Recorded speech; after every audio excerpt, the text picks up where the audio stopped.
Fine. No. Oh, it says I'm live, but there's got some bit of something stuck to my scroll pad. It hasn't shown up yet. Everyone keeps telling me they're not getting notified. Yep, I'm up now, live. Yeah, mine says live too. I don't know why they're not. I think that they have to click for notifications as well, but I think it's more than just being subscribed. I think you actually have to click. There's a little bell or something they're supposed to click to get a notice. I mean, I just don't hang out on YouTube, so if I get on, it's specifically to check an upload or something and or answer a couple of messages, and then I'm off. I mean, I don't spend a lot of time on it, so I just use it to really to broadcast. I mean, I really don't. I'm not really a consumer so much of YouTube. But anyway, so I think I'm live. I'm live. Yeah. I've got Kira, the lovely Kira. Hello, darling. How you doing? I've got two. Say hi when you come on. Let us know you're there, which would be great. I don't know what's happening with the bell. So I think they have to click the arrow, then they have to click the bell, and then there are some options to be warned when people are live, etc. I've just got so many messages saying, I never get any notification when you're on. Which is weird, but, I can't figure it out, and I sure can't figure out YouTube, that's for sure. So, and they change things so often. I mean, you have to be on it all the time. I was just talking to some friends yesterday that helped me do editing, and the rules are they change, how things work, what they're trying to do, who can do what, and these things change so frequently that they, it's like you'd have to reread the whole user agreement every time, once a month, just to stay abreast of what's happening and how things are working. And it's like, at some point you say, I don't have time for this. I know, it's so difficult. And when you look up how to do it, it's just all about subscribing, not how you can make sure your subscribers know you're on. Hi, Madge. Hi, Debs. Hi, Laurie. So I've got, it looks like, I've got 4 on, but it only says 3. See? I know I've got 4 on because I've got 4 messages. There you go. So, I don't know if they, every now and then it unsets itself. I have no idea. So you're just getting done with your, you work today? Did you work, or you were working with the pigs, you were telling me. I got up and I kind of, Wink wanted to go and see one of his mates, and I was just like, we need to clip Wilma's toes, because they're like us, they've got like nails and they grow, and if they grow too much, it's uncomfortable, and they split, and you don't want them splitting and anything. So we did that first, and then he went off, and I was giving them a scratch and kind of like, enjoying the sun and like cuddling them and stuff. And then I decided to clear out the pig house, which took a long time, and just Gorilla did the pen. So a really lovely day spent in the sun.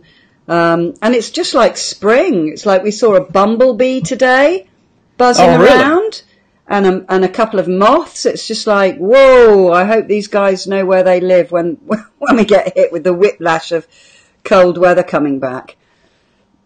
Debs is making a chili in the Instant Pot while we are live. Fantastic. Kira is waiting for her husband to get home. I know you'll be looking forward to that, darling. Fantastic. So, Dr. Gilmore has got some interesting material to share with y'all. I do. Tonight. Just waiting for a few more people to arrive. And I was actually looking for some current BMI information. It's hard to find, current. You can find lots of information, but, how old is it? By the time, an article is published and then, is sort of out there for a while, by the time you can find it, it's 5 years old. So it's sort of like, well, Yeah, and because they have the most hits, because they're old, they come up first, and it's really easy to get caught delving into something that's ancient and not current. In fact, a funny bit of research that somebody told me about today. Obviously, I had my kind of blinkers on. It was just like, apparently they found out that it's really super healthy and life-saving if you cover your vegetables with animal fat. It's just like... Really? No. Who have they tested? Sort of, you know, people that are ill, people with heart disease, you know, people with diabetes, people who are obese. Who have they tested? I reckon they've tested a whole load of unhealthy people. They've taken away their meat and said, you have this diet, but you put animal fat on the vegetables. Of course they're going to get an improvement, aren't they? Because they're probably eating a lot more healthy. Eat more vegetables in general, yeah. Okay. So and how many vegans were in that study, I was saying? Right. So both of the articles that I kind of reviewed for us and summarized, I thought, you know, both of them involve, you know, vegan diets and so forth. And the first one was actually published in 2016. So I'm going to go ahead and put it out on here. You know, so I don't know if you'll be able to see it or not, but I'll kind of explain what it says. Okay. This is an article that I found that was actually published in the Journal of Food Science and Nutrition, which is a well-respected journal.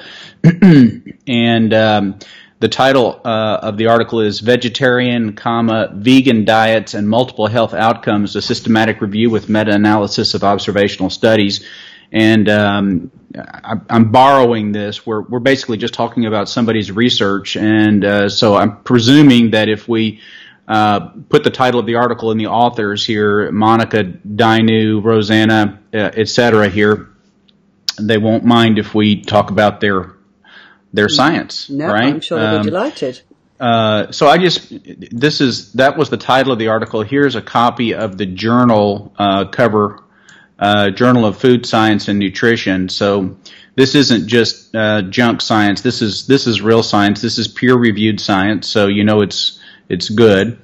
And I only have 4 different slides on this one, but the objective of this study was to clarify the association between vegetarian, vegan diets, risk factors for chronic diseases, risk of all-cause mortality, incidence and mortality from cardiocerebrovascular diseases, such as strokes, total cancer, and specific types of cancers through meta-analysis. And if you don't know what a meta-analysis is, that's a study of studies, okay?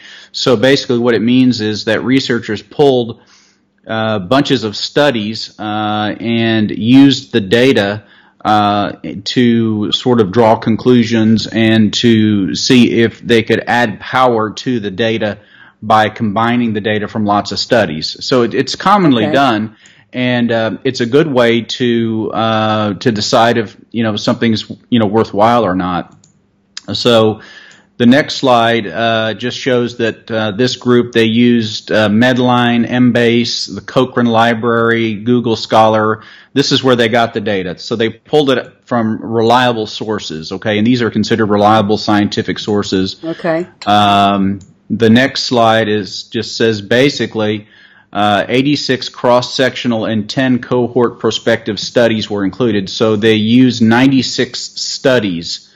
The overall analysis among the cross-sectional studies reported significant reduced levels of body mass index, total cholesterol, LDL cholesterol, and glucose levels in vegetarians and vegans as compared to omnivores, which is what we call somebody who eats everything, right? Yeah. So that would be meat eaters. It doesn't tell you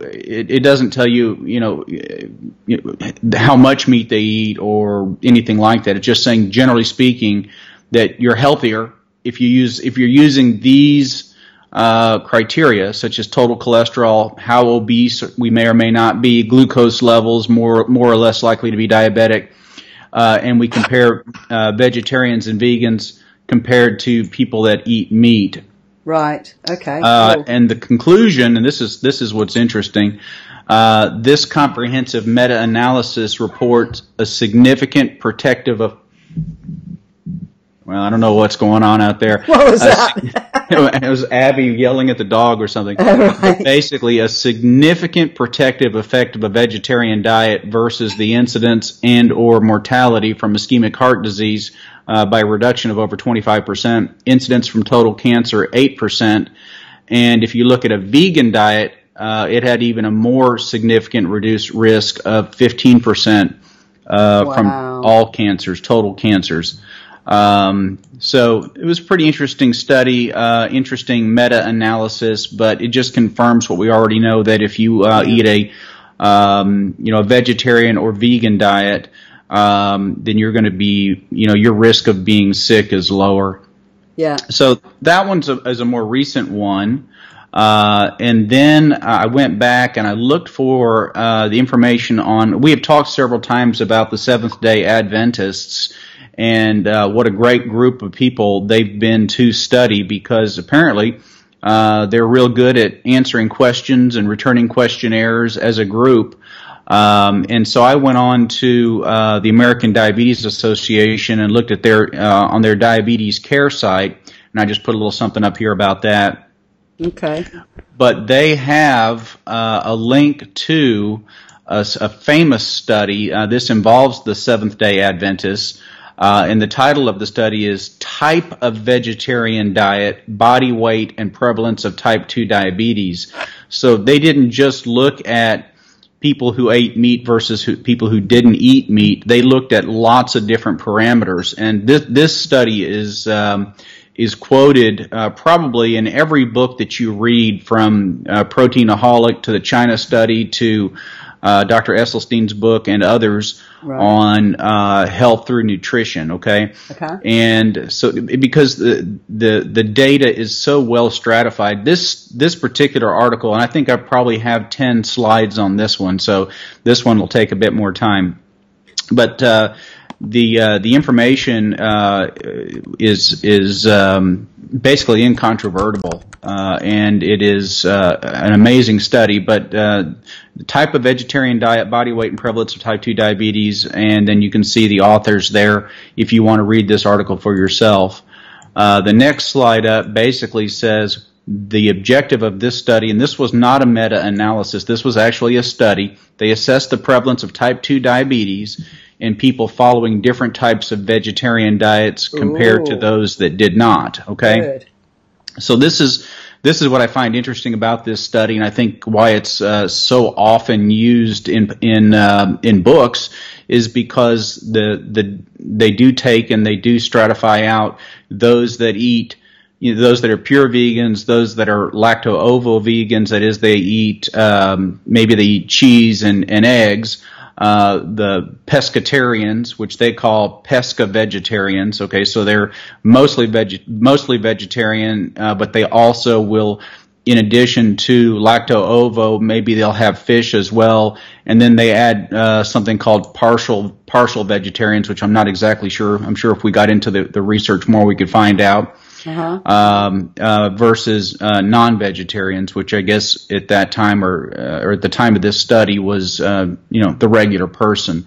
This study was done in between 2002 and 2006, so it took them about 4 years to get the data. Wow. I've got the next slide up here, and the design of this study involved a little over 60,000 people, 22,434 men, 38,469 women, and these are the Seventh-day Adventists. And the title of the study was the Adventist Health Study 2, and it was conducted between 2002 and 2006. They basically sent enormous questionnaires out to probably 100,000 people or more, and received back over 60,000 of them. So they didn't just ask them what they ate. They asked them how much TV they watched, how much alcohol they drank, how much time they spent reading, and lots of other lifestyle questions. So it was a very large questionnaire. Excellent. And they even categorized the type of vegetarian diets based on a frequency questionnaire. In other words, not just do you eat fish, but how often do you eat fish, for example. Right. And they used a multivariate adjusted logistical regression, which is probably the best way to determine if your data is meaningful or not. So let's get the next slide up on here.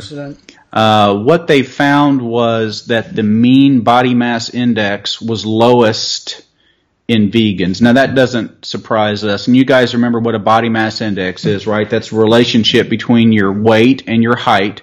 and specifically that's in kilograms per square meter. So even if we talk about BMI here using what we call standard or American or I guess English numbers, non-metric, I suppose I should say, right? Yeah. It still calculates out using kilogram per square meter. That is the standard. So the mean body mass index was lowest in vegans, incrementally higher in lacto-ovo vegetarians, up to from 23.6 to 25.7. And then the pesco vegetarians are what they called the pescatarians then, 26.3. The semi-vegetarians, which I'm not exactly sure what that criteria was, were 27.3. And then non-vegetarians were 28.8. To give you an example of how that compares today, and we're talking again almost data that's pushing 15 to 20 years old. The average BMI of a man in the United States today is 31. The average man in America is stage 1 obese. That's where we are in the United States. Wow. Because the average weight of a man in America today is 210 pounds. The average height of a man in America today is 5'9". That has not changed over the years, but of course our body masses have, so that BMI keeps going up. The prevalence of type 2 diabetes in vegans was 2.9%, all the way up to the next level, 3.2% if you add in lacto-ovo. So if you're eating eggs and cheese, you go from 2.9 to 3.2%. If you eat fish also, then it jumps up to 4.8%. If you're something called a semi-vegetarian, then you're 6.1%. And then if you're not a vegetarian at all, if you don't consider yourself a vegetarian, then you're 7.6%. Now that's just the Seventh-day Adventist. To compare that today, we are pushing somewhere around 1 in 3. That's today close to 1/3 of all Americans are either diabetic or pre-diabetic and don't know about it. So just in the last 20 years, we've really progressed enormously in the body mass index, the average body mass index of an American. And I'm sorry, I mean, I translate this information across all Western countries, so I don't mean to exclude anybody, but I'm sure Canadians, Americans, Australians, New Zealanders, Western diets would all sort of be included in that. Yeah. The next slide I have is the main finding was that vegan and lacto-ovo vegetarian diets were associated with nearly 1/2 reduction. So you were half as likely to develop type 2 diabetes as compared to those who were eating a normal diet or a normal Western diet. Again, almost 20 years ago. Pesco and semi-vegetarian diets, fish eaters, and whatever they're calling a semi-vegetarian diet were associated with reduced risk as well of diabetes, but only between 1/3 or 1/4 less risk. These data indicate vegetarian diets may in part counteract the environmental forces leading to obesity, increased rates of type 2 diabetes. And this we know, but it's good to see the research too. Here's what's interesting. Only the vegan diets were associated with normal body mass index. And this was 15 years ago. Okay? Only vegan diets were associated with normal BMIs in this study. That's ringing a massive bell, isn't it? And then the last slide, the inclusion of meat products and fish in the diet, even, and this is really fascinating to me, even if it was less than once a week, all right? If you eat those products, it limits that protection of being a vegan or lacto-ovo vegetarian. They're saying they can explain that by the adverse effects directly of meat and fish, the protective effects of the typical constituents of vegan and lacto-ovo vegetarian diets, or other characteristics of people who choose vegetarian diets, or a combination of these factors. So when you look at science, you have to say, is there really cause and effect here? What's the real cause here?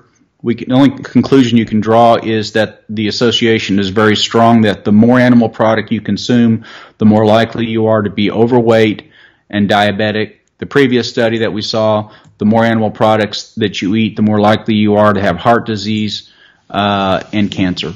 Yeah. So there's 2 research studies that, sort of really talk about the things that we've talked about just about every time we've come on. Yeah. In that, people want to know, is it okay if I eat this thing or is it okay if I eat that thing? Well, the answer is you can eat whatever you want, but the more animal products you consume, the more likely you are to be ill, and illnesses of all kinds. One of the areas I would have liked to have found, and I can look for more research in this area as time progresses, maybe for different talks, but I'd like to find more information about autoimmune diseases and their relationship to the consumption of animal products, and in particular multiple sclerosis, now that we know that it has a huge autoimmune component to MS. And we're thinking now too, as more research is being done, that more forms of dementia are related to specifically to diet.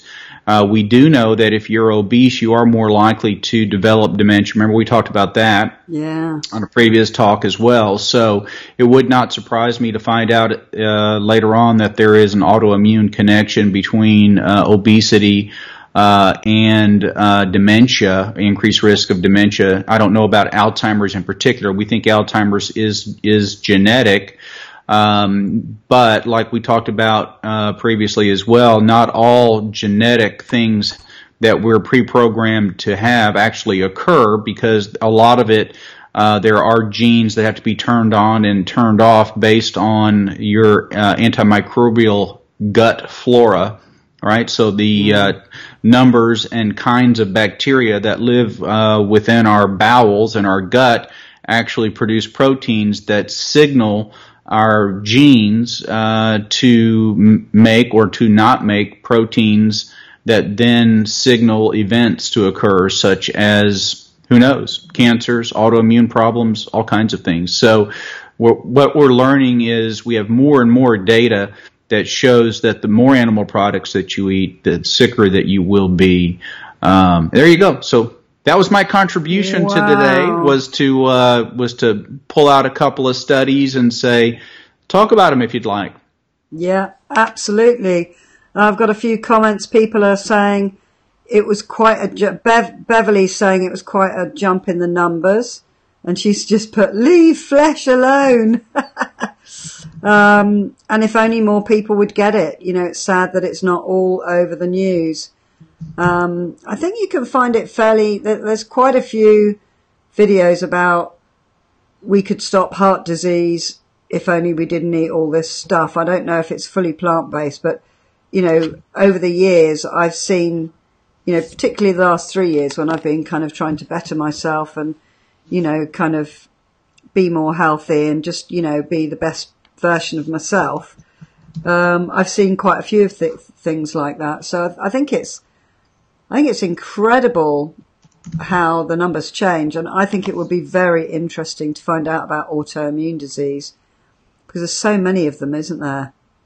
There are. You better believe there are, and we know categorically that there is a relationship. It may not be a 100% relationship, but there is a definite relationship between not only whether or not someone develops an autoimmune disease, but the severity thereof. Yeah. So, I mean, but they're saying to thank you very much for preparing all that information for them. Just let's discuss it. What do you think about it? Who do you think needs to know this? It's up to us to spread the word, get more and more people on here.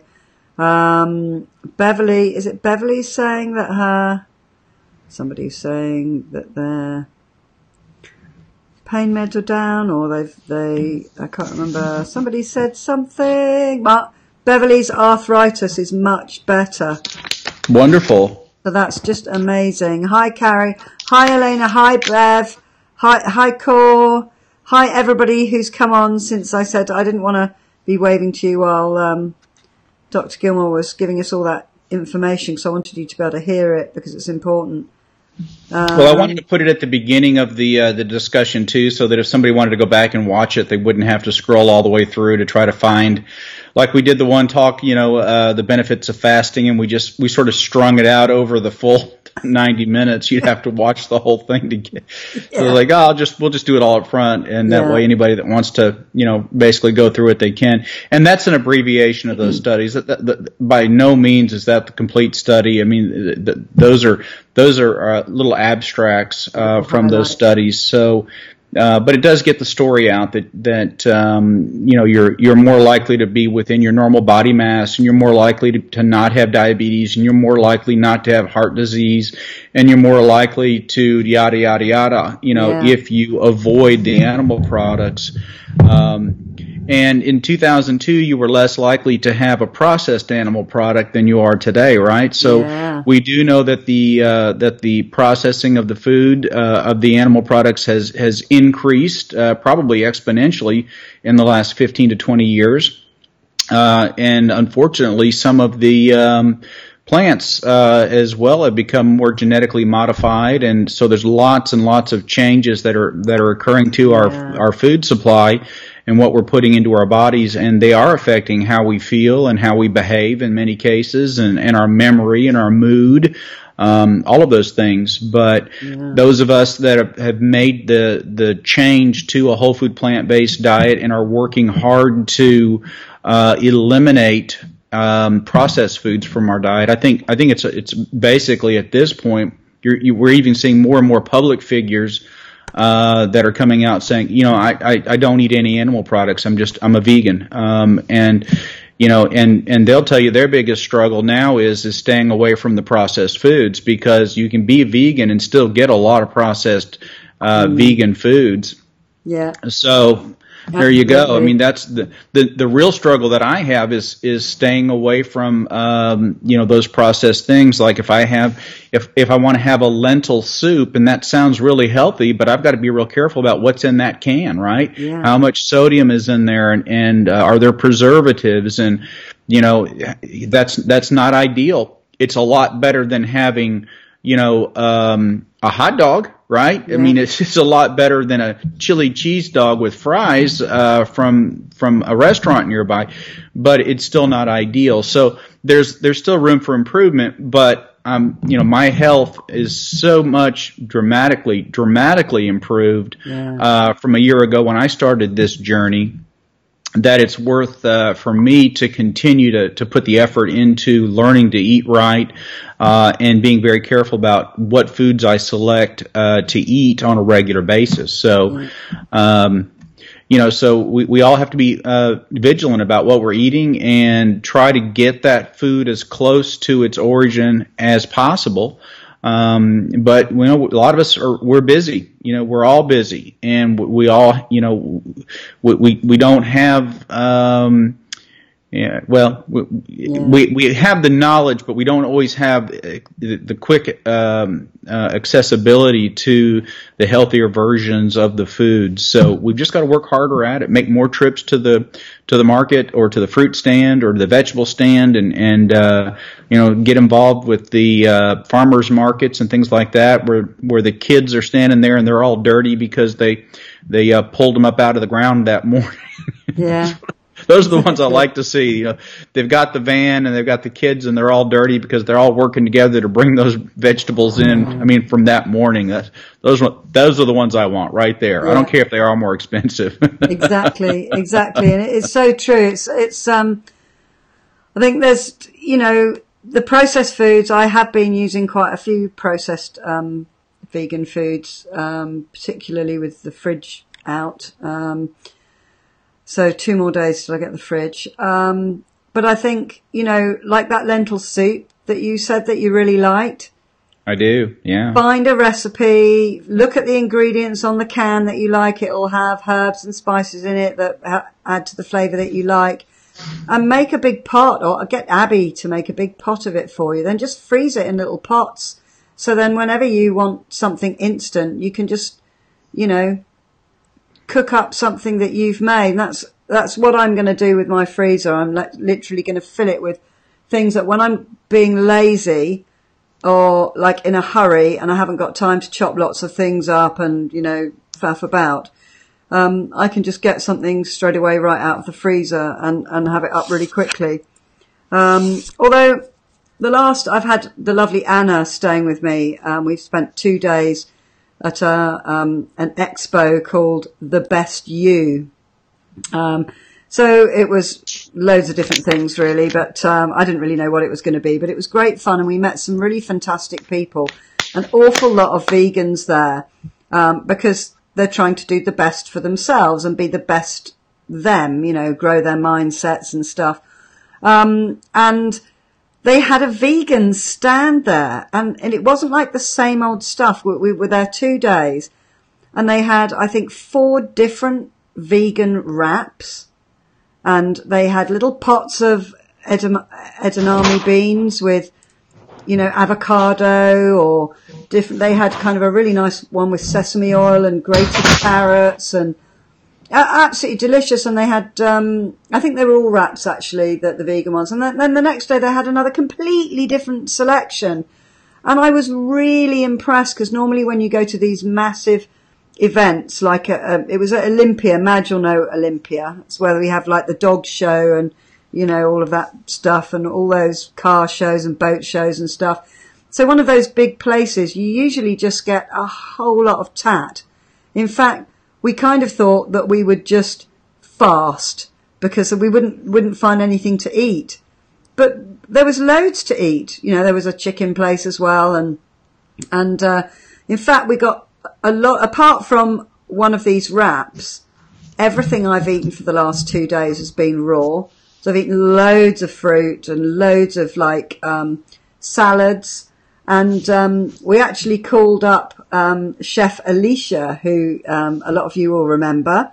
And she sends her regards to you. She always goes, "How's the duck doing, Sue?" And I was like, "He's doing brilliant. He's like stopped his soda straight away from that moment. Oh, that is so awesome. Oh, I'm so proud of him. Tell him hi." So she says hello. But we were wondering what to do with the few bits of food that I had in the house. And we bought a mango and we made this salad dressing, which was a mango whizzed up with some cilantro, I think you call it. We call it coriander. Lime juice, a whole mango, 1.5 limes. We had to do that because my limes are a bit old and they weren't very juicy. So normally 1 lime, like a pinch of coriander, fresh coriander. And we grated some fresh ginger into it. We just stuck it into the blitzer, whizzed it up, and then we just poured it all over all of our, with loads of bell peppers in there. You'd have been in your element. Oh, I love those. I had a bell pepper for lunch today. Yeah. I've had a red and a green pepper for supper tonight, and loads of spinach as well, and tomatoes. You would have liked that. Tomatoes and bell peppers, your favourite. Mm-hmm. So we've eaten a lot of that kind of thing, and it was amazing how easy it was to make the salad feel really luxurious by just whizzing up a bit of fruit and a little bit of this and that and sticking it in. It was absolutely delicious. And if you've never had mango with lime juice squeezed over it, it is just a match made in heaven. The 2 flavours together are, they're just like, it's like a new food. Absolutely wonderful. Fabulous. So yeah, and what I found is I had a headache today. I said I don't get headaches, Seems I've had 2 in the last 2 weeks for my annual headache. And I realised because I've eaten raw and I've drunk a lot of water, not so much making of herbal tea and stuff, my body's probably throwing out some toxins even though I eat healthy diets, probably throwing out some toxins from some of the, processed vegan food that I've been eating. So that's probably all it is. So it wasn't much of a headache. It was a bit like just a little bit of a here, but that's it. You got to be careful of the preservatives. A lot of the preservatives will cause headache, and also look out for monosodium glutamate or MSG, especially if you get Asian dishes. I notice those tend to have some MSG in them, so you have to kind of watch out for that. So on MSG, because I've always avoided it, and because you can actually, if you go to a Chinese restaurant, you can ask them to make it without MSG. Sometimes they'll just smile and tell you no because they've got the food pre-made. Well, or sometimes they won't. They just won't tell you. Yeah. Go ahead. Well, yeah, they make it all fresh. There's a few things that have it in it already, like the lemon sauce will have it in it, and the curry sauce will have it in it. And some of the dishes you can't avoid it, but they don't add any. Because I used to get I'd have a Chinese, and the next morning my eyes would be like could hardly see out of them. Yeah. So I've avoided it pretty much for about 15 years.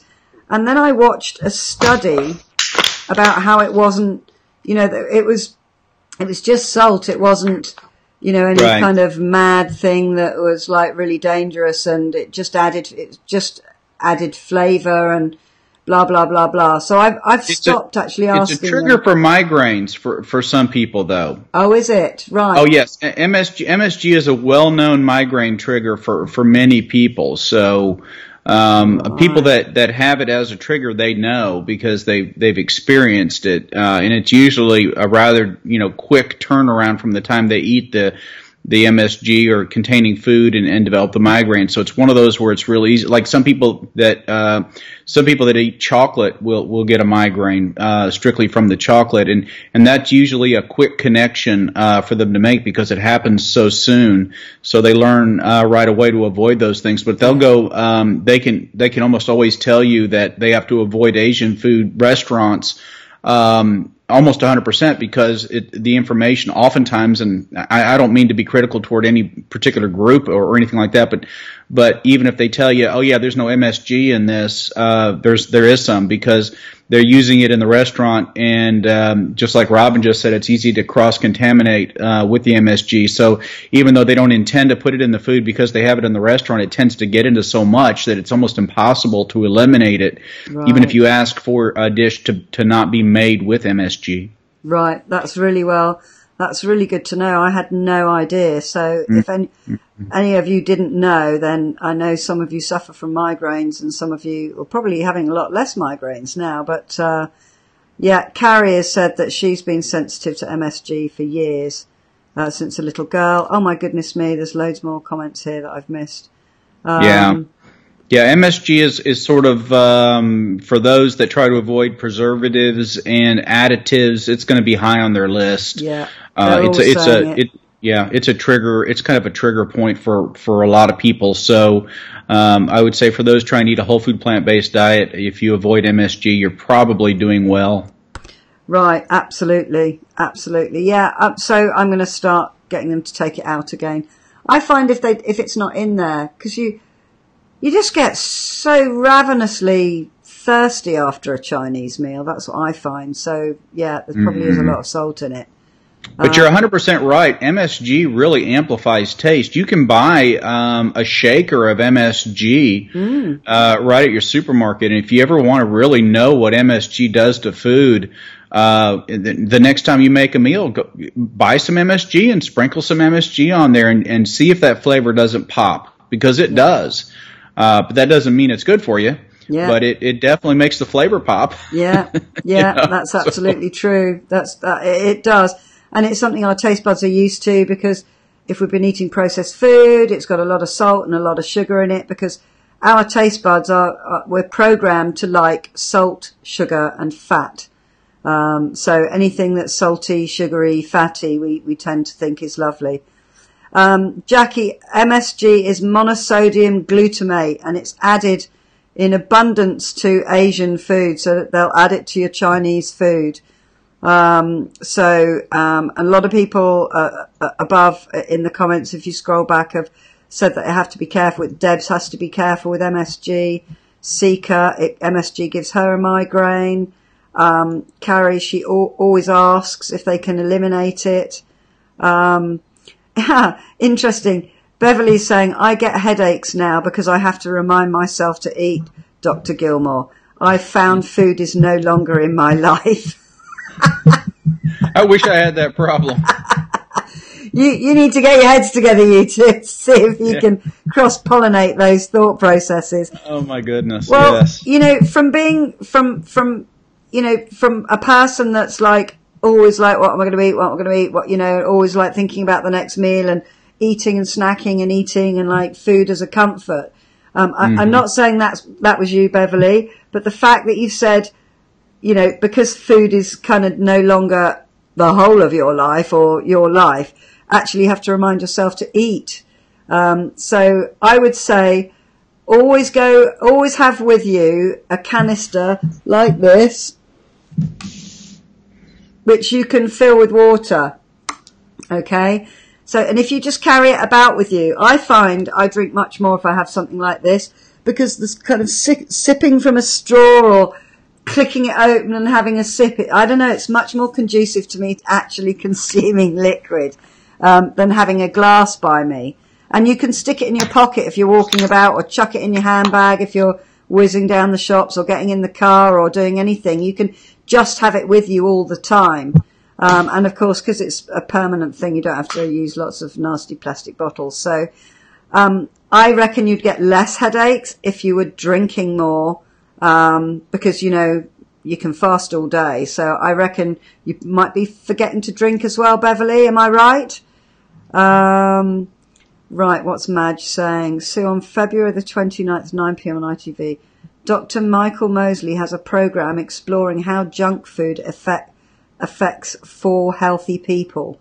The outcome was that they all had to stop because the damage was getting so dangerous. Oh my goodness me. That reminds me of that show Super Size Me. If you haven't seen Super Size Me, that's an amazing show. Wasn't that incredible? Yeah. Oh yeah. You watch what eating in McDonald's and just eating burgers and fries and those kinds of things does to his blood work, his cholesterol, his lipids, everything is just amazing. Yeah. And then when his girlfriend gets him back on I guess they were vegan, right? A vegan diet. Everything returns back to normal, healthy levels, and it's as clear an example as there is of the danger of what's become of a Western diet. Yeah, and if you just eat fast food, because a lot of people do just eat fast food, and they're not inclined to pick up an apple. You can buy apples in most corner shops, or I don't know what, we have like little corner shops or late shops. Convenience stores. Stores. Okay, that's, they tend to sell bananas at ours for some reason in this area, I've noticed. They all have a little basket with a banana. Yeah. They charge too much for them, but I always buy them because I want to encourage them to put the bananas out there for people to buy. I want to really support that. I was like, you know what? Your bananas are overpriced, but I'm buying them because I really appreciate you putting fruit out here as an option, because you got this whole store full of, Fritos and chips and candies and all that, and they're all packaged up. And then right here, right at the counter, right at the register is usually where they'll put it. They've got this little basket, and there'll be some bananas of different levels of ripeness, and they're like, how much for the bananas? 75 cents? I'll take 2. Yeah. I'm glad to see that. Whenever I see it, I try to reward the behavior. Yeah, absolutely. I like to see that as well. But I suppose if you've got your basket full of, trash, a lot of people wouldn't think to pick up the apple. So if you're in the habit of eating convenience food, fast food, snacking on chocolate and popcorn and stuff like that, fruit doesn't feel appealing. I remember when I used to just eat all sorts of stuff like that, and I wasn't a vegan, and I would eat a lot of rubbish in the evening, watching TV, ice cream and all sorts of stuff. And even though there might be fruit in the house, I wouldn't choose to eat it because, bowl of popcorn seemed to be much more like what I wanted to be eating. Plus it makes such a noise when you're chewing an apple, you can't hear the telly. But that wasn't my reason for not having one in a formal version of myself. So it is really good that they're starting to do that. Hi, Robin babes. Pizza Hut used to be, so monosodium glutamate. Right, what are you saying about Pizza Hut? used to use a lot. What of MSG? Pizza Hut? Not that I eat in Pizza Hut, but I really thought it was kind of, a Chinese restaurant thing. Gosh, that's shocking. Really is shocking. So I guess you were saying, we don't really need to eat or add any salt to anything, do we? You really don't. If you are on a diuretic, if you're on a blood pressure pill that is either mainly a diuretic or has as a component a diuretic, and you adopt a vegan diet, you need to let your doctor know, because a lot of times you can actually become sodium deficient if you're not careful. So, one of the things I tell people that do take blood pressure medicines, and they come in and they say, well, my blood pressure is running high or it's running low, is like, are you sure this is the right medicine for me? Well, here's the thing. When we select a medicine for you, we sort of assume that you're going to be doing about the same thing you do on a regular basis. If you make a dramatic change to your diet or your lifestyle, you need to let us know so we can adjust around that. If all of a sudden you take a job and you're working in a warehouse that's not air conditioned and you're in this Houston heat, you're going to sweat so much that if we give you a diuretic, you may actually become hypotensive. You may actually become faint. So we might want to stop the diuretic, while you're doing that job. Yeah. And use a different medicine perhaps, or maybe you won't need a blood pressure medicine while you're doing that job. So if your lifestyle changes, let your doctor know. But I've had some patients, especially it seems like elderly patients, as they get older, they stop adding salt for some reason, and I find more and more of them with low sodium levels, and we've got to rework their blood pressure medicines because of it. And a lot of times they'll say, oh yeah, I gave up salt a year and a half ago. I just didn't tell you. It's like, well, I have you on a diuretic that's making you excrete salt, so we've depleted your sodium reserves, and you might think, well, that's good, right? Well, to a degree, yeah, it is good, but you can actually have too little salt to where it can put you at risk for problems there too. So, if you make a big change, let your doctor know. That's all I'll say, especially if you're on a medicine. Otherwise, if you're not on a medication, you don't need to worry about it. You don't need to worry that you're getting enough salt, because you're probably going to get a little bit of salt here or there. We can talk about iodine. We really don't have a lot of sources of iodine, so if you go completely zero salt, you can actually have your doctor measure an iodine level to make sure that you have enough iodine. Iodine is essential for normal thyroid function. Here in America, and I'm pretty sure in the UK as well, we add iodine to salt, and so we don't seem to have any iodine deficiency. Surprise, surprise, since we all, we get plenty of salt and everything. Yes. But if you go on a salt-free diet, that actually could become a factor. But I'm pretty sure that with a whole food plant-based diet, you get enough iodine.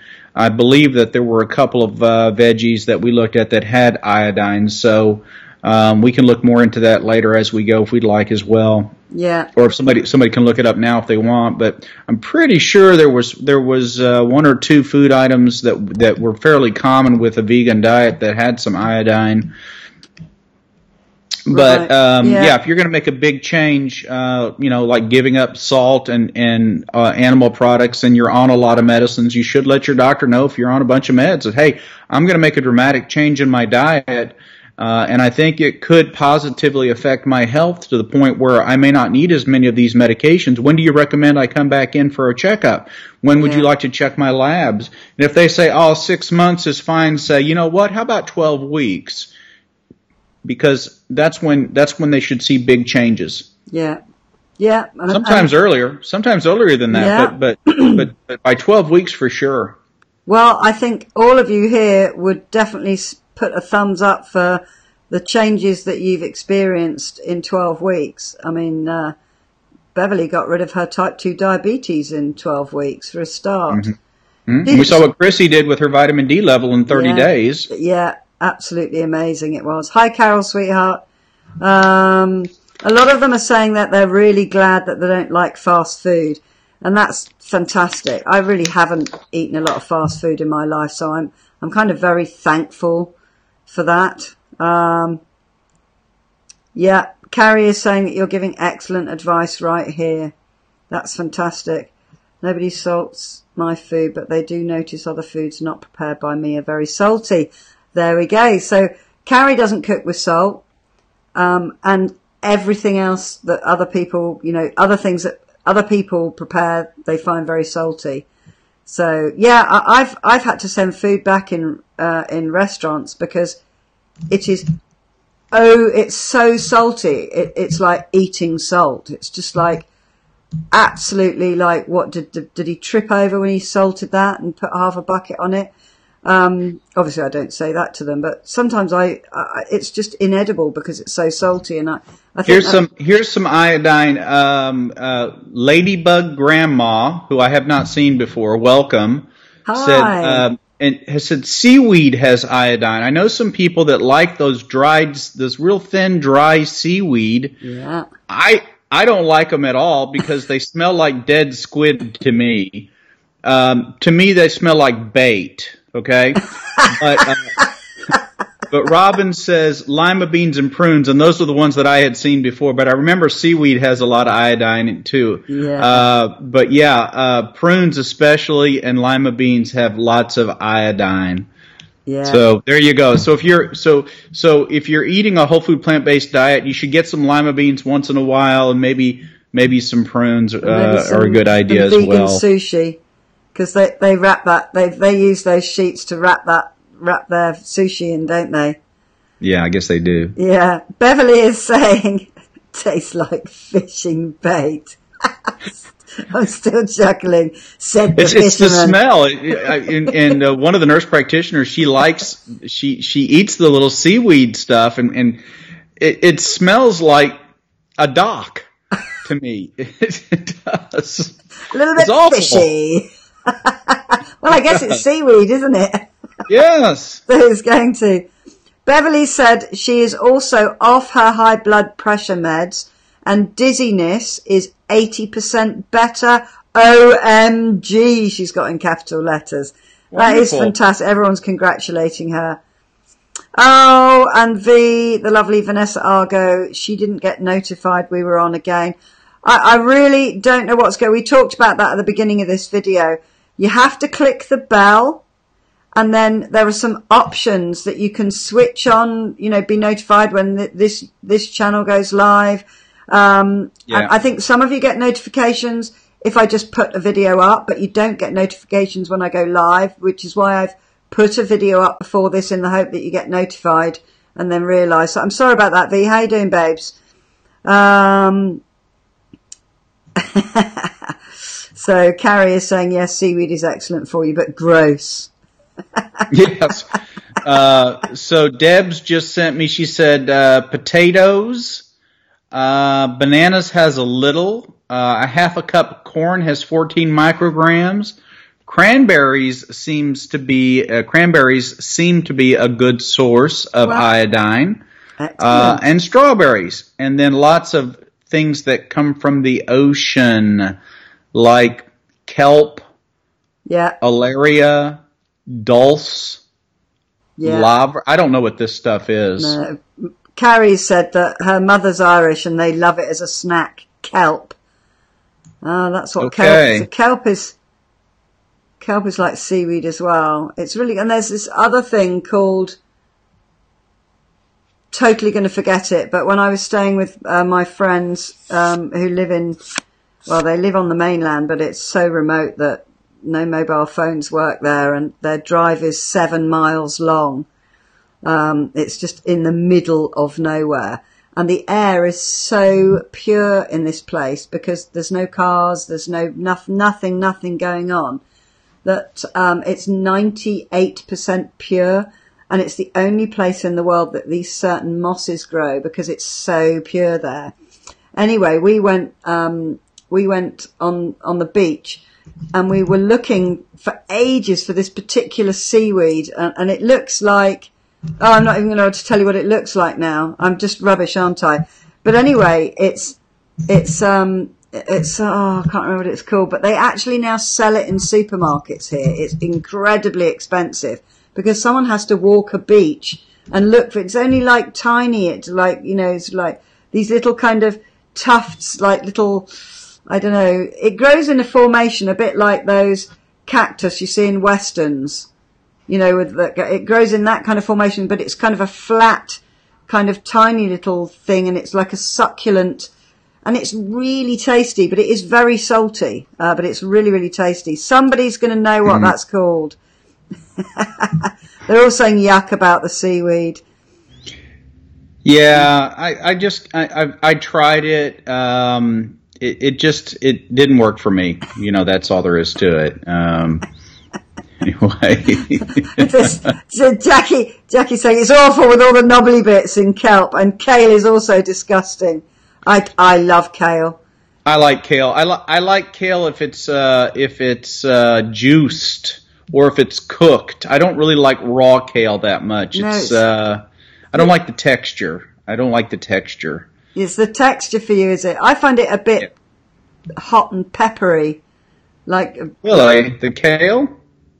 Well, you know, like really, really greens, if you eat them raw, they're a bit kind of like not as nice as like eating cauliflower raw or, you know, other types of cabbage leaves. I find it's a bit it's a bit intense. It's a bit in your face raw. But I like it. If you can cook it really gently. In fact, I must do a recipe for that. Kale chips. Okay. They're like, they just crunch into your mouth. You put them in the oven. And the trick is for them not to go black, burnt, and not to be soggy in the middle. And you just, of course, you put a little bit of oil on it, but you also put a little bit of salt on it. But you don't have to put the little bit of salt on it. They are really delicious. But smoothies is a great way to get kale in your diet, because kale it's a superfood. It's absolutely brilliant for you. It's just like, you want to have that in your diet. Seeds. Chia seeds are a superfood too. Chia seeds and kale, and there are lots of them that are probably best eaten if they're somehow processed by you.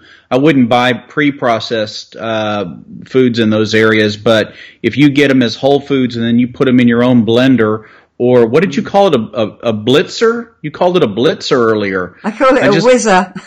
Well, I think you said if you put it in the blitzer and whiz it up. Yeah, blitz it up. I'm going to rewatch this video. I'm pretty sure you said blitzer. Blitzer. It is a phrase that I have been known to use. All right, so I'm pretty sure I heard you say blitzer, but I'm sure you meant blender and whizzer kind of together. Yeah. Blitzer. But you do. I would have done. You put it all in together and you blitz it, and I think the saying comes from the war, the Blitz. In the war is when everything was bombed and just like smashed to pieces. Right. So I think that's where the phrase must come from. But, you know, blitz it up. So we do use that. But yeah, if you put raw kale in to your smoothies or your protein shakes, it doesn't taste like you've got any vegetables in there. Unless, of course, you've only got vegetables in there.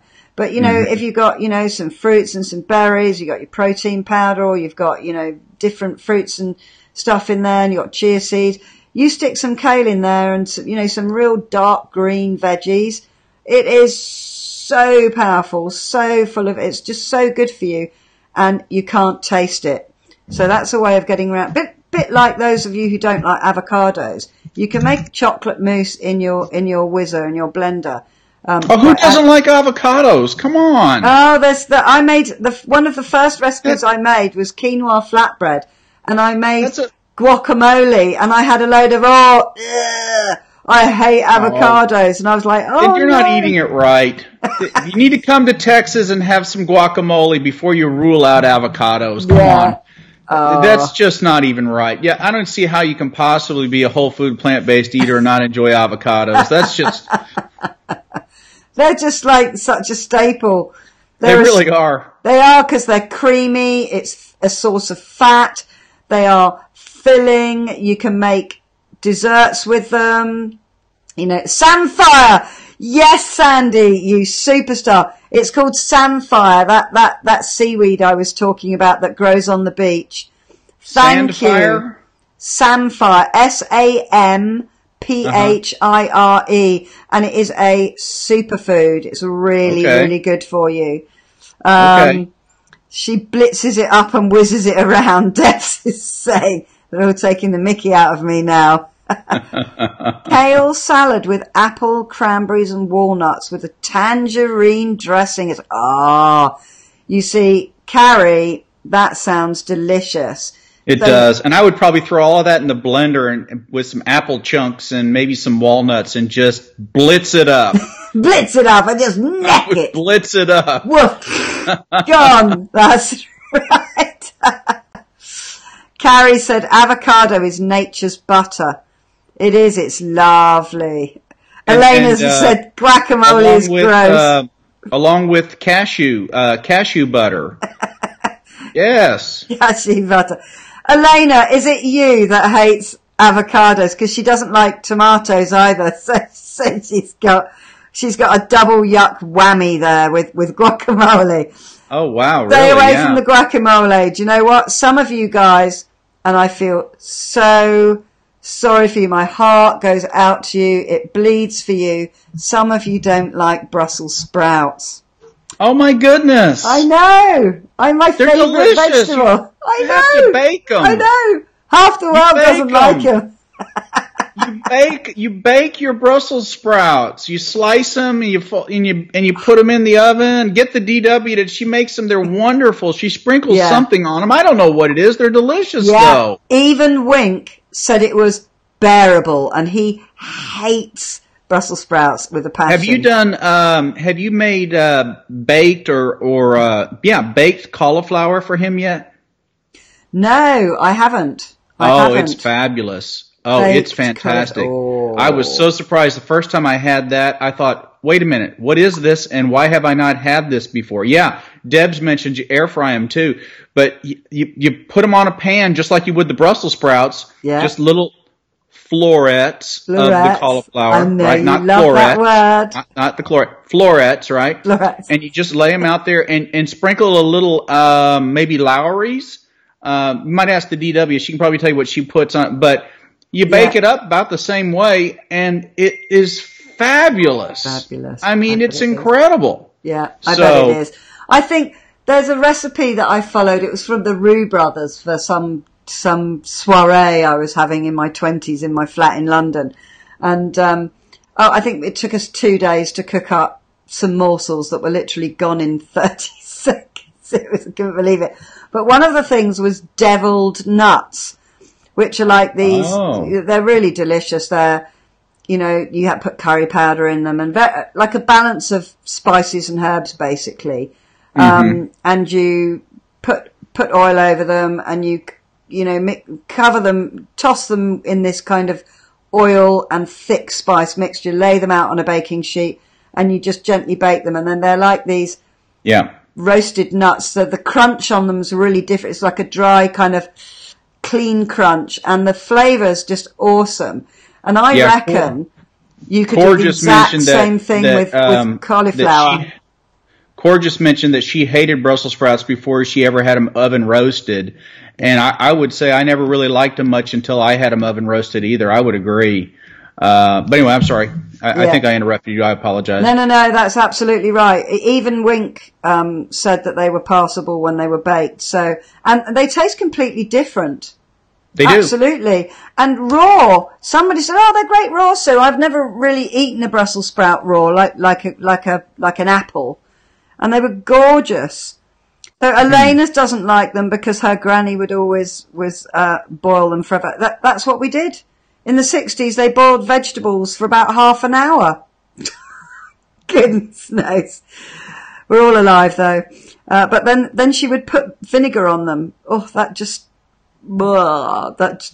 just not floating my boat at all. No wonder you don't like them. Balsamic vinegar is fabulous. But you put balsamic vinegar on just about anything. I put it on salads instead of vinaigrette. And you save about 400 calories by doing that. You get the same taste, but you don't get the oil. Yeah. So I keep balsamic vinegar at the office. So when if we have a pharmaceutical rep that brings us a suitable salad, i.e. it has no cheese already mixed all the way in it, right? Yeah. and I'll put some of that on a plate, and I go get my own balsamic vinegar and shake it on there and eat it. It's fabulous. Yeah. Yeah, absolutely. I mean, I think I've made I used the coconut, what's it called, bechamel sauce that my sister sent me today in my supper, because Jackie has said that she loves cauliflower with cheese sauce. And obviously a lot of us here aren't eating cheese now, but I can imagine that bechamel sauce made out of coconut would be absolutely delicious. But yeah, I ain't going to mess about with, because you can pre-roast these vegetables, and then you can have them as cold snacks, just like a savoury snack. In fact, today I decided, because I've heard of all these people going, I've just had a spiced latte or something with their nut milks. So I thought I would do them. I've got a mix of herbs and spices I have. Oh, hang on. Don't know what I've done to my hair there. Things like nutmeg, cinnamon, allspice, cardamom pods, all kind of mixed up in a spice, and the yellow one, turmeric, or turmeric, as I think you call it. And I had a cup of this today, and all it was, I just heated up some cashew nut milk, and I just put a teaspoon of my herb mix, and turmeric in it, and I just stirred it up, and it was really nice. So I was having just like a giant load of spices that are really good for you. There were no herbs in it, it was all spices. So all the spices, that we've gone through before. Cinnamon is really good for you, and stuff. And I let Finian have a taste of it, because I said, I think you might like this actually, Finian. And he did quite like it. So there was no coffee in there. There was no sugar in there. It was just nut milk with spices. So I think I'm going to perfect that recipe. Was it unflavored nut milk, or did it have vanilla? No, unflavored. It's just cashew nut milk. Yeah. And I think I'm going to try and make some of my own nut milks, because I've had the lovely Anna here, and she's a lot more discerning about what ingredients. She's more raw than she's mostly raw, but she still has some fallbacks as well. And she pointed out what percentage of cashew nuts was in my cashew nut milk, and it's only 3.5% cashew nuts. So I'm just thinking it might just be better to whiz up a cup of nuts with a load of water, and then I'd have the pulp that I could make something else with. I don't know what I could do with that, but I'm sure I could find something to do with it as well. Well, you always have the option of giving it to the pigs, so, Yes. The pigs will appreciate it. Yeah, they will. They always like it. So it wouldn't go to waste. It wouldn't go to waste, right. For sure. But, right. Yeah, it was like a chai coffee, Robin, what I made, without any coffee in it. Although I did have a friend of mine who's been a raw vegan for a long time. She gave me, it's called Dandy Blend, and it is coffee which is made from dandelion roots, and it does actually taste like coffee. It tastes like instant coffee rather than fresh coffee, like freshly ground coffee, but it does taste like coffee. So, and you have, it's good for you. It's good for you, which is really good. So, there's some things. I don't think coffee is necessarily bad for us. I think coffee is fine. Yeah. I mean, I don't know. I've not seen any research that says there's anything wrong with coffee. In fact, there's a lot of good information about coffee. Where I think we get in trouble with coffee is what we add to it. Yeah. But I've started appreciating coffee more for the taste of the coffee itself. Now that I've become vegan, and we do our fasting days, especially, you just get tired of looking for the stevia or something to sweeten it up a little bit. So I just drink it black. Yeah. And now the little convenience store next to us, they have different blends that they'll put out in the mornings, and for $1.07, I get a tall cup of a Mexican blend coffee, which I think is fantastic. Just the coffee with nothing in it, just the coffee itself. Yeah. And oftentimes I'll go over and get that in the morning, and because I just like the taste. It's just got such a wonderful aroma. I don't know what it is about it that makes it different. It's just a blend of coffees. Yeah. But I don't think coffee in and of itself is bad per se. I think that where we get in trouble with, coffees, if you're trying to be whole food plant based, is, the creamers and the sugars and the flavorings and the whips and all that you add on to it. That turns a $1 coffee, which by the way used to be 10 cents, right? The $1 coffee into a $6 coffee, upon which Starbucks has been built, right? I mean, yeah, they saw a lot of mugs. Another, yes, couldn't resist that one. But yeah, they've made an absolute fortune out of coffee. Right. But I think the issue with coffee is a lot of people are addicted to them and have a lot of coffee, and you can end up having way too much caffeine. If you drink too many coffees, you can be kind of like wired. And that's something that I really learnt starting working in the shop, and all these lattes appearing, and, me with my almond milk, 'cause they all do almond milk. So I can join in too. And I was a bit kind of it's a bit full on, I was like, I was a bit kind of punch drunk with it, really. And I suddenly thought, oh gosh, yeah, I've had about 6 coffees today. So I think, good grief, woman, no wonder. Well, yeah, exactly. But that was they were like a treat, because I hadn't had any coffees for ages. Yeah, Jackie's going, no! Yeah, I know. So that's why, if you were fasting and you wanted some flavour and you drank coffees all day, I think you could be having a bit of a jitterbug sort of situation. Yeah, I think I wouldn't recommend that. No. I would say, if you want a cup of coffee in the morning and you're used to having a cup of coffee in the morning, then have it. Just have it black. Don't put any sugar in it. You don't want to add calories to it. But coffee's kind of a 0-calorie item, so you can have that and maybe have a tea or two in the afternoon if you like. But I would say 6 cups would be excessive, and you'd probably not feel good. Remember back to college days where you try to pull an all-nighter, and we used to pop those no-dose caffeine pills to try to stay up all night. Yeah, ridiculous. It was ridiculous, because then you just end up sick for your test, right? Yeah, you feel terrible. The things we did, things we thought were good ideas, passed down from other idiot teenagers to other idiot teenagers.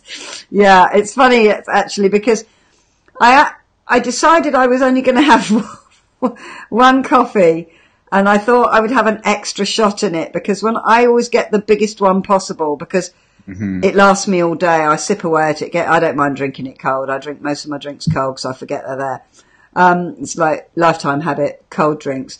So I said, and I'll have an extra shot. And he said, are you sure about that? And I said, oh, why? Well, I've had it before. And he said, it's just because the latte's got 3 shots in it already. So, you're not just getting one shot of coffee with these great big drinks. They're putting loads of coffee in it. And a flat white already has 2 or 3 shots in it. So that's just a real stand up like a soldier coffee, anyway. So so I try not to drink too much coffees, and I certainly, because, my body is a temple now. I haven't had coffee for a long time. I've got an espresso machine, and it'll be 2 years this November that's just gone past since we bought any pods for it. And I only ever used to buy decaf anyway. And I don't really drink a lot of coffee. So I've really noticed, because I always used to say, coffee doesn't keep me up. No, nothing keeps me up. If I want to go to bed, I fall asleep very quickly. It's just that I don't like going to bed very much, because it's much more fun doing stuff than having to go to sleep. But yeah, so coffee can, yes, really give you a bit of a jolt. Jolt soda with twice the caffeine and sugar. Those were the 90s. Lol. That's what Elena's saying. Jolt soda.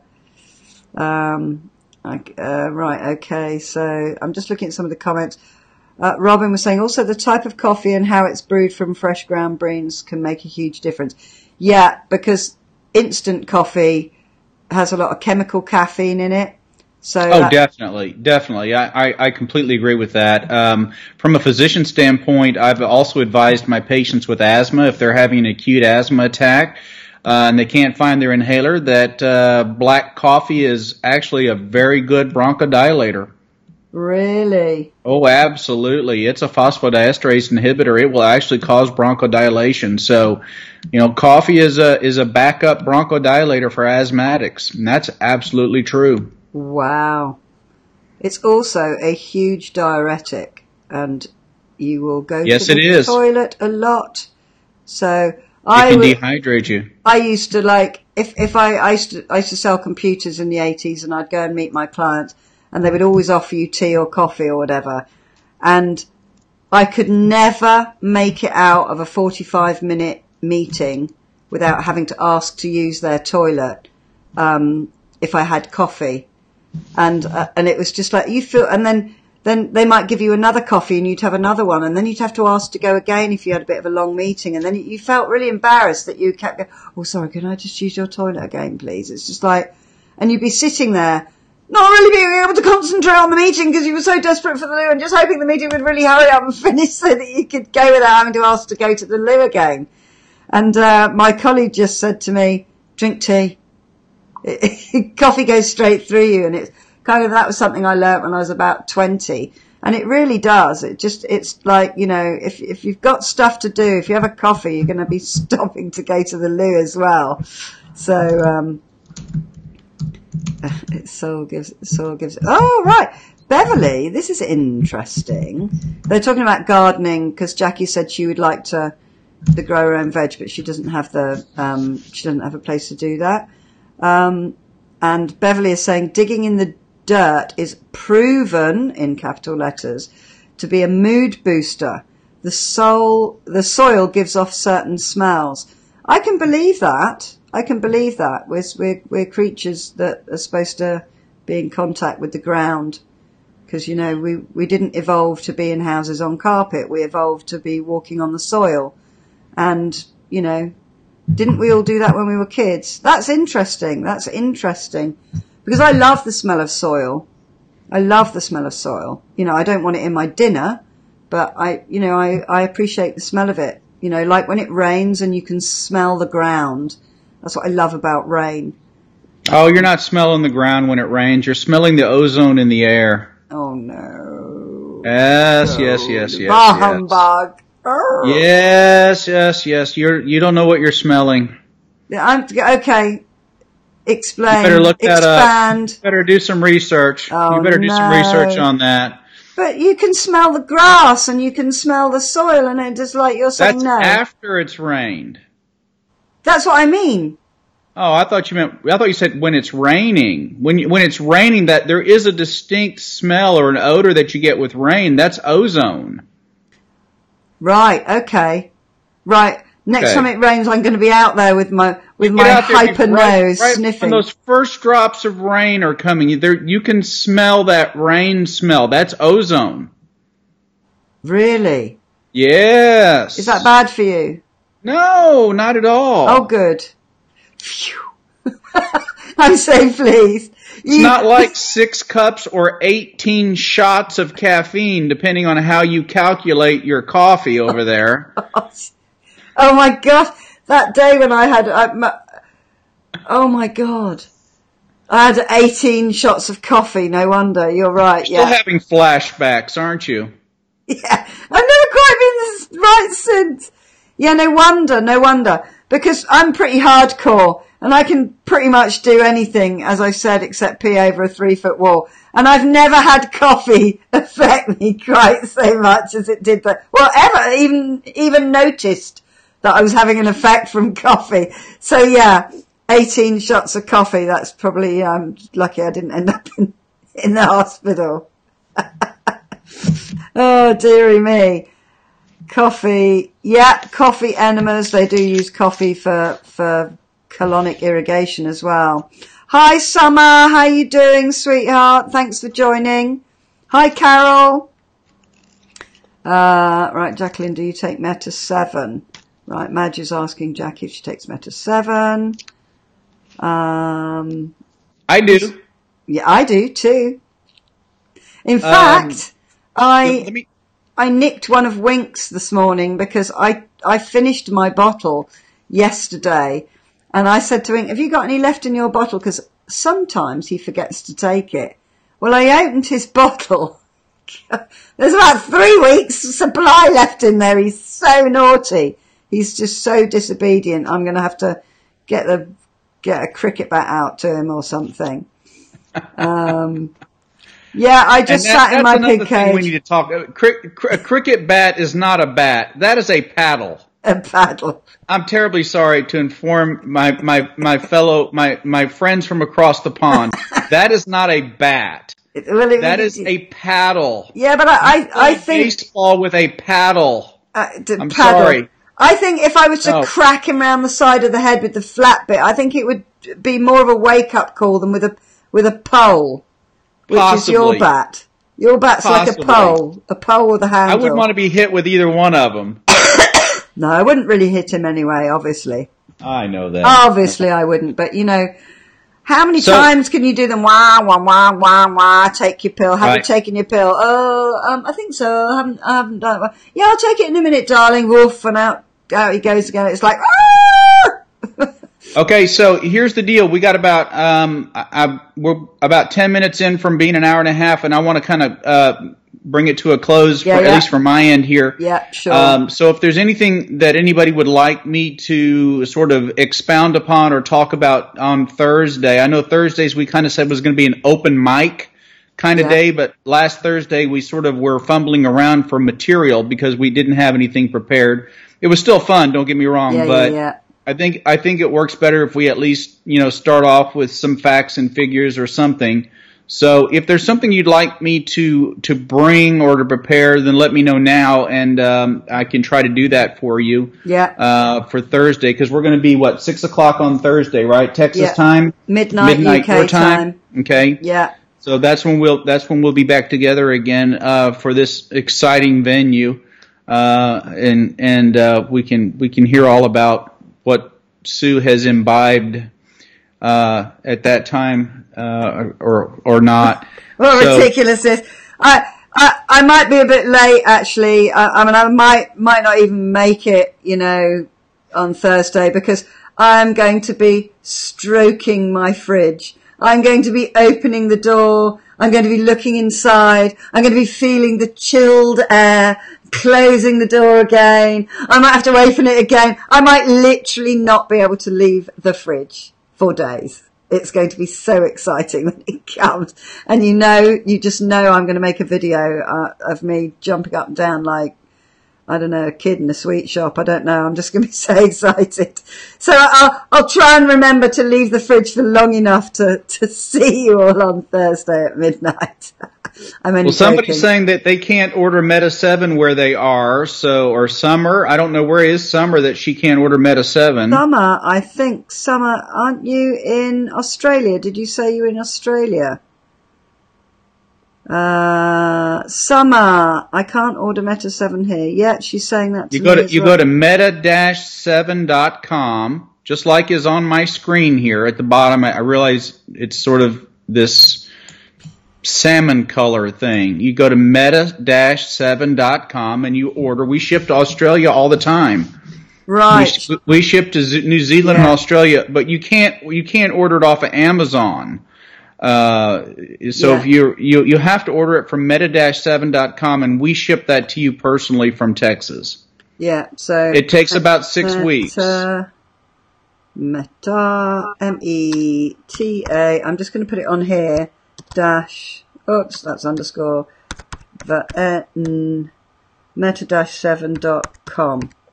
Okay, go there. She's saying that she lives amongst Aboriginal communities And they completely use plants and herbs for medicines there. Where have you gone now? Wonderful. Wonderful. The cool milk, sort of white liquid. They use it for stitching and antibiotics. I don't know. Yeah. So I'm going to have a look back at these comments because I've missed some of these. Some are really, really interesting. Somebody's asked me to talk about blue screen myths, Sherry affecting eyes. Let's stick to nutrition. And kind of what we're about, whole food, plant-based eating, intermittent fasting, any of those things I think would be good, especially on Thursday since we'll be talking about fasting. That might be a good topic. Yeah. Some aspect of it. How does it affect whatever you think of something, or you can email me. You guys have my email address if you'd like something specific. Yeah. Otherwise, you get what you get, right? Yeah. Whatever I decide is interesting for the moment. I'm trying to get my lovely friend Greg. He's absolutely up for coming on and really up for it. But the only way I have of contacting him is through Instagram messaging. So I'm waiting for him to reply, to a message. So we may have a guest as well. So, that will be great. Elena's saying, how about what plants to stay away from? That could be good. Yeah, that could be good. Or if you could overeat a certain amount of plants, a certain type of plant, I don't know. I don't know whether it's hi darling. You can overeat anything. You can overeat anything, my son is just saying. Is that true? Have you looked that up? Yeah. Anything in too much excess is... Of course. Anything you can have too much water. Will cause a problem. So I'll look to see if there are any plants to avoid. Right, okay, cool. Plants to avoid. And those of you that are watching and listening right now, if you know of any plants to avoid, then maybe you could send me an email and kind of get me in the right direction. We could be sure to include those. Yeah, that's cool. Because I'm only as good as my time and ability to do the research. So if you've got a head start and you know that we should stay away from, the spiny thorned mesquite tree because it causes cataracts, let me know. Yeah, whatever. Cool. Tracy, hi Tracy, darling. Tracy is saying this plant-based diet is causing so much gas and stomachache. That goes away. It goes away. Are you all in just recently? The bacteria that live in your gut have not adjusted to the diet. There you go, Tracy. It's going to go away. Stick with it. Trust us. Stick with it. Tracy, yeah, so... But that shows that she's really doing it. That's good. Yeah, there you go. You see, your body is already doing stuff for you. And yeah, probiotic will be really, really helpful. A good one that actually works will be really, really good. So, where are you? Actually, you're a friend on Facebook, aren't you, Tracy? I think I'll look up where you are. I keep forgetting where everyone lives all the time. Sorry. I thought it was going to help my bowel problems, but not good. It will, won't it? Everybody's different. I believe that if you are having certain inflammatory bowel disease or irritable bowel syndrome, that you can expect an improvement with a whole food plant-based diet, okay? That is not 100%, but I suspect that you will get an improvement. I've had lots of patients with ulcerative colitis and also with Crohn's disease that have gone vegan, and they are improved. Are they 100%? No, because sometimes the damage you do to your body is permanent, and you're not going to get a complete resolution, but you'll get an improvement, okay? So, so keep that in mind. Once you've had a heart attack, you've done damage to the muscle of your heart, but you go whole food plant-based, you can get regression of the plaquing that led to the heart attack in the first place or contributed to it, and decrease your risk of having a second heart attack. But that doesn't mean your heart's going to beat stronger again, because once you've got damaged muscle, it's not going to come back. Yeah. Okay? So we all start in different places here, and it isn't healthy. It's like people who are diagnosed with lung cancer, they decide, well, there's no sense in quitting smoking now, but yet there's real hard evidence that shows if they'll quit smoking, they'll still live longer and live better for the rest of their life, even if they've got the lung cancer. So, yeah, you make the change because it's going to make you healthier from whatever your starting point is. But if you've got advanced bowel problems, you can't expect 100% resolution. But that doesn't mean it's not worth it, okay? That doesn't mean you won't get a resolution. You may be one of those that does get 100%.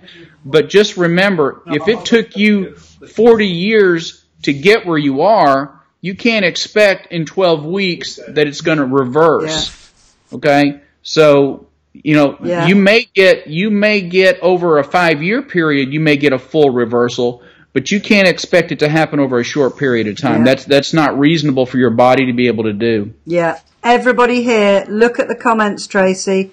Everyone's saying to stick with it. And was it Beverly? Beverly said her stomach was a mess the first 6 weeks. So much loose stool and gas. And Beverly has, no type 2 diabetes anymore, no gout anymore, less pain, much better arthritis, doesn't have high blood pressure anymore, is not on a load of meds. It goes on and on and on and on, and we know that Chrissy's had an amazing turnaround. So many of you have had such a turnaround and such a, a good experience from this. So hang in there, girl. That is what I will say. And I will send you a link for my probiotic because it's amazing. Okay. And I think Madge tried it. And I think who else who is on here tonight tried it, messaged me and said she thought it was amazing. Can't remember off the top of my head. Sorry about that. But just stick with it because think of all the stuff that was in your stomach and all the stuff that's now, because you're eating more plants, it's sweeping through that you'll be eating a lot more fiber than you were when you were having a meat-based diet. And those fibers kind of, like a new broom sweeping clean, they're going to be getting stuff out of your gut that has been in there a long time. It's hard to kind of, for the body to get rid of. So, all that's happening at the moment. So just stick with it. Okay, she's gone, you're all so helpful. Are you going to stick with it, Tracy? We're all dying to know that you're just going to push on through, if that's not a pun. It wasn't. All right, intended. Well, we'll leave Sue talking about bowels and pushing on through, and what are you like? No, I'm going to go too, because my boys are home, and I'm going to spend some time with Wink now, so... Good. Yeah. And I promised the gang I would take them out, so we're going to head off too. So you have a wonderful rest of your weekend. Oh, your weekend's over. Yeah, I know. But it's half term. It's half term. And I'm not working till 10:30, which is great. But I think Wink might have to go into work normal time tomorrow, so he'll be talking about bedtime any second now. Anyway. Alrighty then. Well, thanks everybody for participating, and thanks for joining us. And I had actually more than usual, so I think that this is a good time for a lot of people. It is. So I was glad to see everybody. So we'll be on again Thursday, 6 p.m. Texas time, 7 p.m. New York time, and midnight London time. Yeah, that's right. It's excellent. It's absolutely excellent. Lovely summer to see you on here. It's absolutely lovely to see new people. We got 19 on. Everybody's saying they're sticking to it. Excellent. Good. Because, the only way's up, babes. The only way's up. Lots of love, and I will see you on Thursday, and you'll probably see me through the week because I'm having the fridge delivered on Tuesday. Woo! So excited. And Elena's sending me texts going, how many hours, days, and seconds left till I have a fridge. It's insane. I'm getting all these gifts with people opening fridges and going, like this. It's really funny. Bless you all. You're absolutely amazing. All right, bye then. For now. Enjoy your chili, Debs. Oh, Mary, you're just on, sweetheart. Sorry, we're just going now. We're leaving. You have to watch from the beginning. Leave me some thumbs up, babes, and put some comments. Lots of love. Bye. Bye.